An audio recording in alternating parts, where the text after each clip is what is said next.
Hey, babies. Welcome back to another episode of Talk to Me Kitty Couples, where we are shifting swipe left culture into stay right culture. We are back. Oh my God, y'all. The previous conversation blessed me so much. And I hope and pray that it blessed you too. And I'm hoping in this conversation we get to minister to you all's hearts and your marriages and your relationships the same that we did prior to. Of course, bringing my brother back, we have Trip Fontaine to enjoy this conversation. Yeah, Hopefully you enjoy it. I did. It was. It's not often in this space Yes. that I get to engage subject matter so deeply. Mm-hmm. I think that's a fair way to say it without sending shots at Ooh. folks and stuff like that. It's just not often that we actually get to Yes. dig in, and so I'm grateful. And you can just see the light in both of us. Yeah, I'm grateful. It's like have these conversations. Let's heal. Yeah. So if you all didn't see the previous conversation, we talked about biblical leadership and submission. And in today's conversation, we're talking about courtship and purpose. But you know what? We don't hear this conversation a lot online. We don't. So let's talk about that. Why do you think it's so important to operate in your purpose before courting? So, who you bringing with you becomes the question, right? Do you bring folks with you just because they feel good? Because y'all connect, because y'all vibe? If you align with your purpose first, then everything else becomes about the work. Yeah. It's not necessarily all work, no play, but it becomes about the work. If I'm doing what I'm supposed to be doing, this means I'm in alignment, as the good folks say on the internet. Come on. And if I'm in alignment with my higher purpose, then this means I'm aligned with the higher power, whoever you insert deity. What we can agree on as a common fact come with a certain type of insurance. Come on. Full coverage, if you will. It's not to say the bumps and bruises in life won't come to you because you guaranteed your fair share. Yeah. It's to say that the people around you and the community that you have and the spaces that you occupy guarantee that you rise from these things better than you went into them. Right. So when you talk about somebody you're supposed to do life with, somebody that then becomes one with your purpose, There we go. because there's no separation from your wife and your purpose. Again, who you taking with you? Right. If this woman ain't got nothing to do with what you're supposed to be doing in life, my apologies, ain't got nothing to do with what you're supposed to be doing in spirit. Right. No offense, good as it may feel. That's not necessarily holy matrimony right there. It's marriage. I support it. Do your thing. But again, it's just kind of a different thing. So you don't have the same insurance, right? When you reach places of strife, and this is all relationship. This is universal. When you, but again, I'm supposed to do life with this person. Every friend, every family member, you're not guaranteed, or y'all don't have a covenant that requires you to do life with them. Right. Whereas in your marriage, you do. So it's like this person, if anybody, is supposed to be absolutely aligned with your purpose. Which is why you got to be on your square before he get there. I do believe that when you're operating in your purpose, I do believe it will make room for who is supposed to be in your life. Absolutely. I do believe that operating in your purpose, your character is going to help you navigate that purpose outside of God, even though our character comes from God, if we allow it. I do believe your character is going to help you maneuver. I think that when you're operating in your purpose, it helps with your identity and your work. So by the time you are courting, you don't have to look for this person to fill a void. Yeah. That's already taken care of. You're fulfilled in your purpose. Now I can make room. I also believe that operating in your purpose gives you a level of discernment to be able to see who does not align with your purpose as well. So courtship, there's discernment in that courtship. Yeah. But then I also believe that operating in your purpose, if you are called to be married, I believe that operating in your purpose, if you're called to be married, gives you that level of preparation to be able to bring somebody else in. That's a large if. It's a huge if. We can we can save that, but I agree.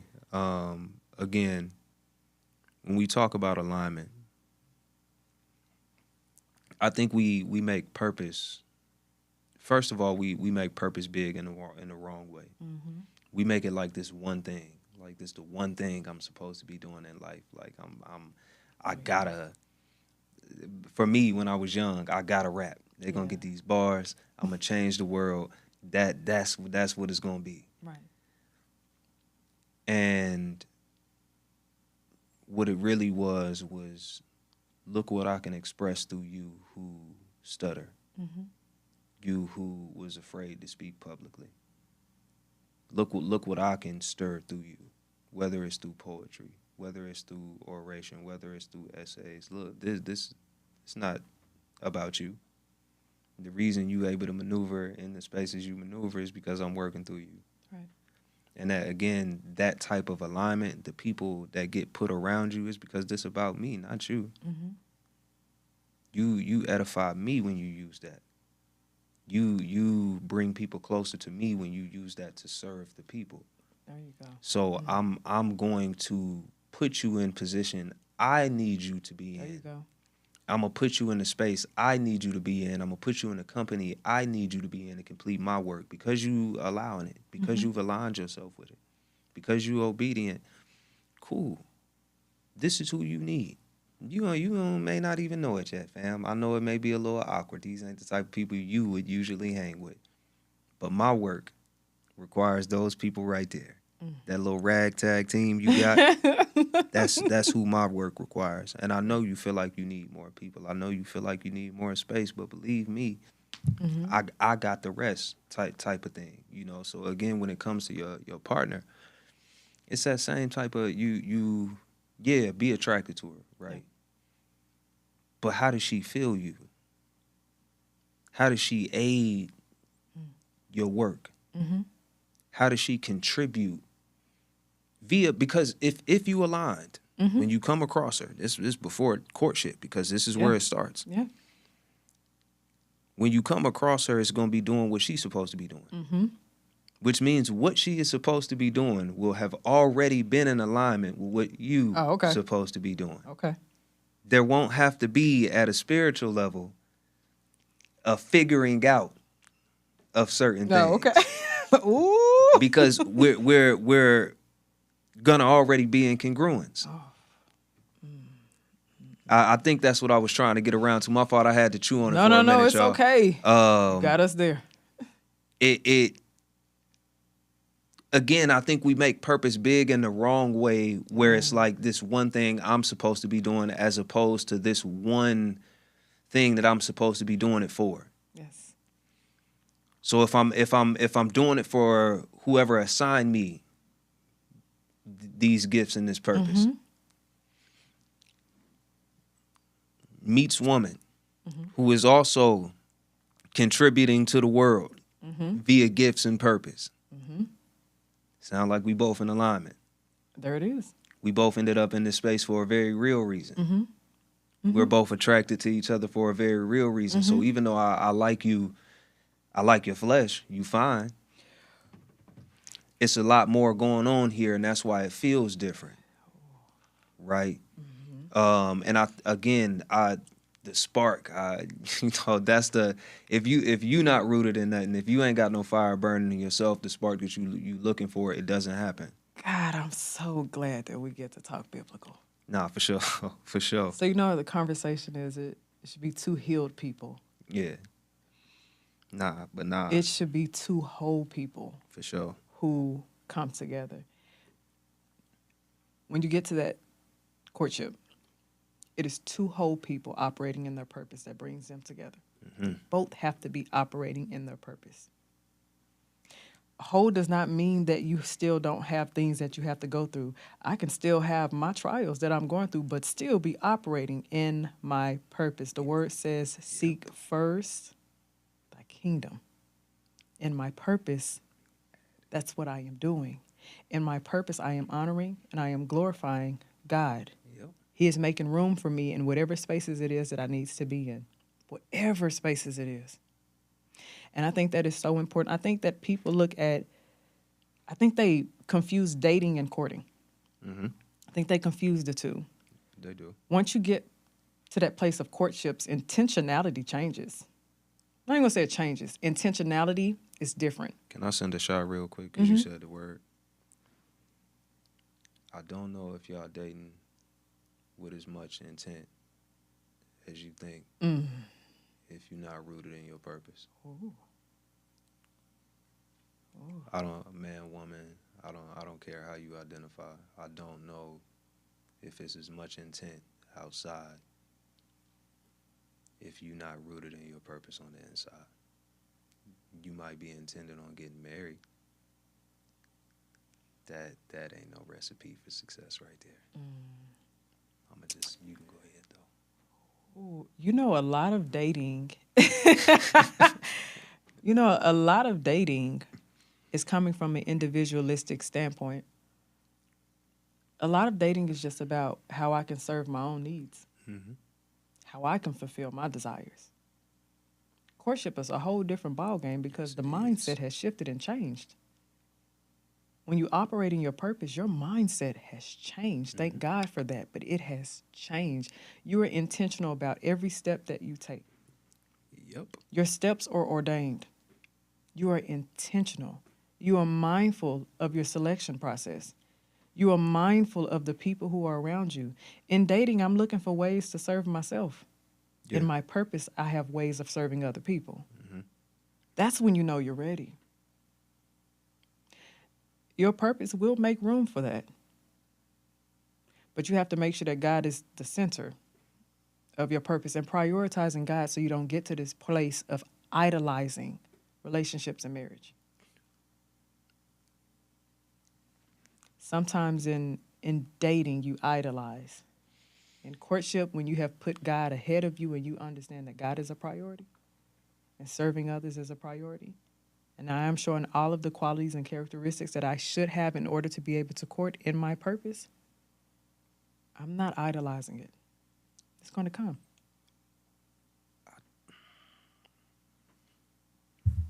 My bad to look away. What I've seen in these social media streets is that people have indeed made gods of marriage itself. And I run. I run far away when I see those type of women, when I see those type of people. If marriage is the center of your marriage, what happens when there's hardship, which you're guaranteed, again, every single spiritual doctrine Come on. that I can think of guarantees you hardship. Dramatic zoom on me, gang. Every single one of them guarantees you hardship. If your wife becomes a part of your purpose, then it means your household is guaranteed some type of strife. And if marriage is all you have at the center of your marriage, what type of foundation is that? You can't come together to profess, or you can't profess to come together spiritually if all you have is flesh at the center of your marriage. Come on. And again, I'm not telling you what God to put at the center of it, but I would highly advise you not to just put you and the other person. And by making a god Come on. of marriage, that's what you're doing, because you making God of you and them. Come on. Just use you two, and that's what you're saying, is just y'all two in the marriage. Come on. If you've already made a God of marriage, then it's just you and your partner in the marriage. So you've now elevated yourselves to the places that whatever deities you worship is supposed to be in. Fam, I fear for those who believe in nothing, because I'll be damned if it's just us. Come on. Like we got to rely on. If humankind is all you got to rely on, that's all you got to believe in. You can see what already done transpired. Yes. We done shot it up. Yes. We done humans done did a number. I be damned, that's all I believe in. But again, I see it all the time, and unfortunately, I see it a lot with women who are vulnerable. Again, because we refuse to acknowledge the predatory nature of this lane that we in. Yes. They get fed these narratives that marriage will fix everything, including them. Yeah. When it's like, nah, you supposed to be allowing whatever higher power you believe in to do the fixing prior to you arriving to the marriage. You ain't got to be all the way done. Prior to you arriving to the marriage. Yeah, you just got to be lined up and have your appointment scheduled to let God do the procedures, you feel me? And you're going to end up where you're supposed to end up if you were called. And I think that's a part of the problem too, right? Y'all making gods of something that everybody is not even called to participate in. So it's like, even if we were allowed these idols, this idol has nothing to do with you. You praying for a heavy rain and you don't grow crops. This is not the deity that you even really supposed to be contributing your time to. Like, it's you don't know if this is a part of your work. Yes. You would if you was where you were supposed to be. Where but supposed to be. Yeah, it's again, we've said it a couple times in this conversation. We said it many times when we talked. I think it's harmful. I think it's very, very harmful that people make dogma of spiritual doctrine and use it to sow false hope amongst the people. Because romance is one of the more intimate spaces in our lives. People being vulnerable in this way allows people to get up close in a way that you usually wouldn't, right? When we think about doing life with folks, relationship and all that, and I do believe humans are not meant to be alone, not always in a marriage sense, but I think that's where we put most of the power, that our partnership has to come in marriage, and these internet personalities know that. So they're gonna twist scripture. They're gonna twist psychology. They're gonna twist spiritual doctrine. They're gonna twist social media jargon and paint this picture that everybody, marriage is it. Marriage is it. You got the house, you got the degree, you incomplete because you're not married. And it's like, bruh, was any of that even a part of your purposes? No offense to the people who've accomplished, but it's like, did you do that because this was where alignment took you? Because if you did, none of this stuff would feel empty. You wouldn't feel incomplete regardless. I don't feel incomplete. Right. Do I what I like? Yeah. But do I feel incomplete? Do I feel less than, like I lack anything? No, because I know exactly what I'm doing and exactly where I'm being called to go. And it's very fulfilling. Go ahead. No, I was, as I was listening to you, I was trying to regulate because I was about to break down. I was trying to get it together. The last part that oh God, I'm trying to get it together, Lord Jesus. The last point that you made, Jesus have mercy, of being fulfilled. Oh, Jesus.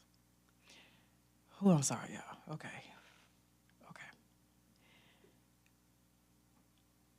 I'm going to speak from, I need some tissue, y'all. I need some tissue. Oh, my God. Oh, Jesus. Trip, Lord Jesus. I knew this was going to happen. I am speaking from a married standpoint when I say this now. Oh, God. In my walk in my life, When I really surrendered to God's will, that's when life changed the way that it needed to. Thank you, baby. That's when life changed the way that it needed to change. My goal is to make sure that God says, well done to me. Even in my purpose of serving, in my character, in the qualities that God has granted me, it shows up in my marriage. When you're operating in your purpose before you marry, oh God, it shows up in your marriage. It shows up in your stewardship. That's what aches me with the conversations in today's society.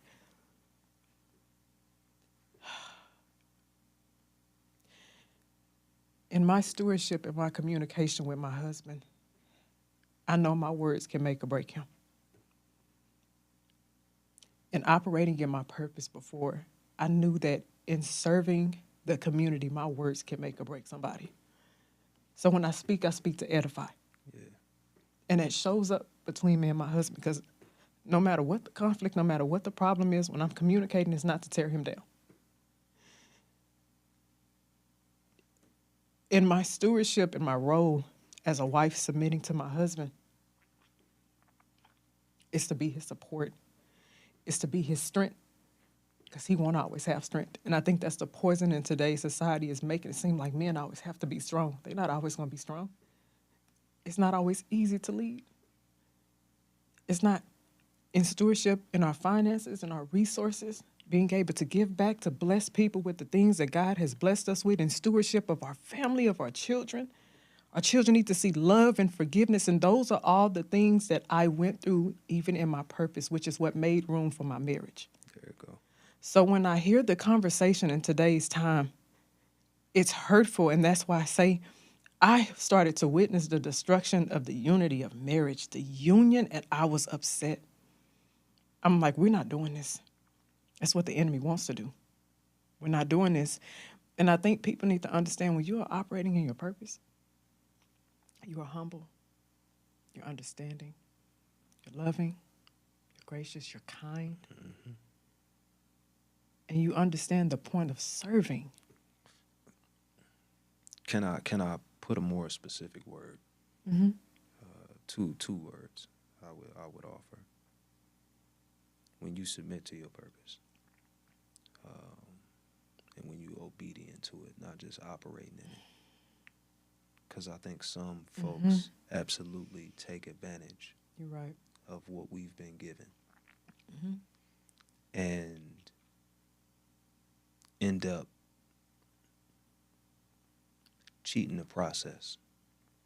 Mm-hmm. Because if you submit to your purpose, then it will produce those things for you. Because these are intangible qualities that you need to continue doing the work. I think for some, it becomes about self. Like I'm over here, but I'm not over here. And back to the point that you made earlier, since you said that, when it becomes about self, we really are in a narcissistic world. The center of our lives is simply ourselves. Yep. It's preached. And I'm not speaking about me, because the center of my life is God. It's preached. And so when you come into it with that, in that position, when you do have those hardships, you have the mentality of, I just need to leave. If I'm not getting treated a certain type of way, I'm going to leave. If you're not checking off every box, if my emotions are not fulfilled, if my emotional needs are not fulfilled, every single one by you, I'm leaving. Because it's about self. When you realize that marriage is truly a covenant and not a contract, you realize that this marriage, this God-given marriage serves a purpose. And I can't just come into this marriage with just the me mindset. It's not going to work that way. This marriage, I always tell people, and some people have laughed at me when I said this, I'm married not for myself, not just myself. I didn't marry just for my husband. I married for myself and others. I married for myself and others because I understood that even in the purpose of my marriage, with both of us operating in our purpose and coming together, we're going to have to serve the community outside of us. The community is our children, our families combined. I want to be able to show up for them. I want my husband to be able to show up, and we understand that we have been gifted. We have been blessed to be able to serve. That's a godly marriage off biblical principle. Yes. And when you are truly obedient in your purpose, it's a lot easier to become obedient in your marriage, to continue to obey. Yeah. Continue. Yes. Okay. That's because I was fitting to bounce back to what Yes. you said Yes. about how you came to your marriage. Prepared via your purpose. Your compassion, your understanding, your patience. Yep. You had it on you. I got these already. I've arrived at another part of my purpose to continue to do what I was doing. God would have it that mean I'm doing it with you. But I was doing it though. I was made into this already. It wasn't like something that I tried to add on myself and then put God on it because there's parts of the Bible that talk about this. Yep. I read all the chapters before that and the ones after. That's why I'm in this position now. And if I don't have this position assigned to me, I'ma still be on this. To the people who profess to get married out of the Bible, do people see God in your house? Oh my God. I'm not trying to shoot at nobody, but if that's exactly if that's what you planted yourself in, if that's who you testified in front of and said, do people see God in your household? Your kids? Because that's you talking about the impact that you have on the community. I shouldn't have to go evangelize. People should see us. Come on. My work is evangelical, right? My work is my testimony. Yep. So you should be able to see all up and through here, even when we going through something. Oh, nah, God worked this out in me, and we worked it out in here. Y'all know that's how we get down. I need you to see it. I interact with y'all. Yep. I'm in community with y'all. I'm active in my community because you I'm just saying it's instructions in there. That's all I'm saying. I need people to see it. And I love the fact that, because a lot of people come to me for godly counsel. A lot of the married people in my circle, they come to me for it. Because they can see God and they can feel God in my own marriage. I need y'all to see forgiveness in real time. I need y'all to see stewardship in real time. I need y'all to see honor and respect in real time. I need y'all to see that in real time. Let my marriage be a blessing to yours. Let my marriage be a blessing to the community. That's so important to me. And that's not to say that I idolize or romanticize my marriage. I don't do that. That's for me to help people understand how a covenant. My marriage ain't owned by me. Bars. I need people to see what a covenantal marriage actually looks like. I need you to see that. God is the center of my marriage, and all things that I do in my marriage, as we said on a previous episode, is to glorify God and advance the kingdom. Yeah. That's the purpose. But in order for me to get to this place, I had to be in my purpose, obedient, steadfast, fearful of God in those convictions. I guess that's another reason why I struggle. I don't really have people that's in my circle that's not godly. I need to know that you feel a conviction when you do wrong.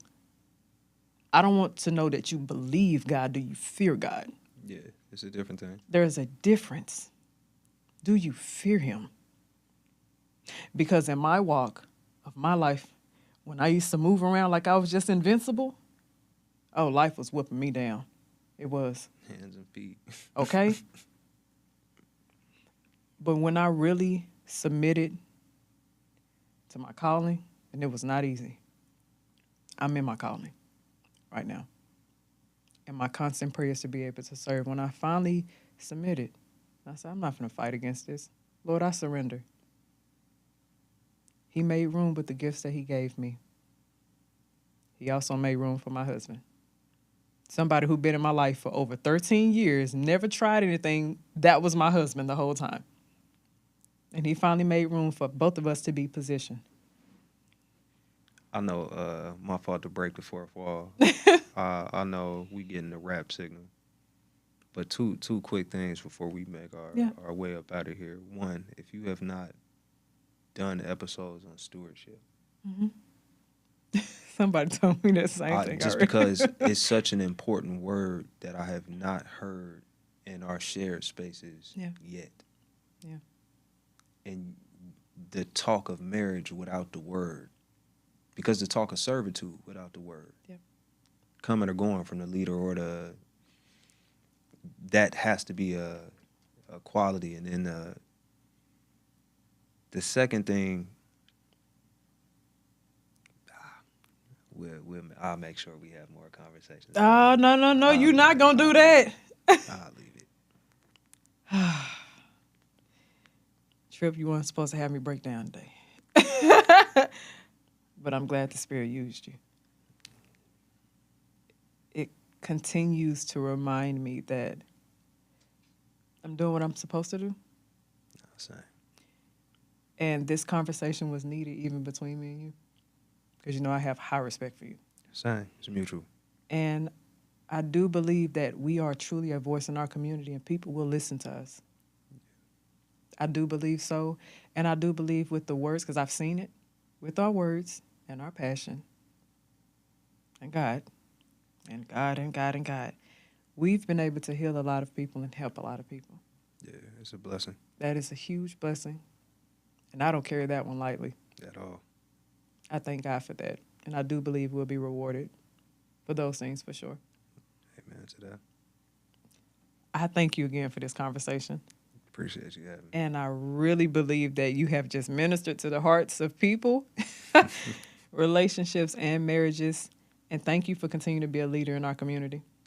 You are appreciated. Absolutely. May you continue to get your flowers. You know it. I hope you all enjoyed this conversation today. It is a lot to digest, and I think I'm going to have to sit down and reprocess. And, oh, my Lord. It's so much to say. It's so much. But thank you all so much. May you all find joy and peace in these conversations. I love you all, and I will see you all soon. Bye, babies.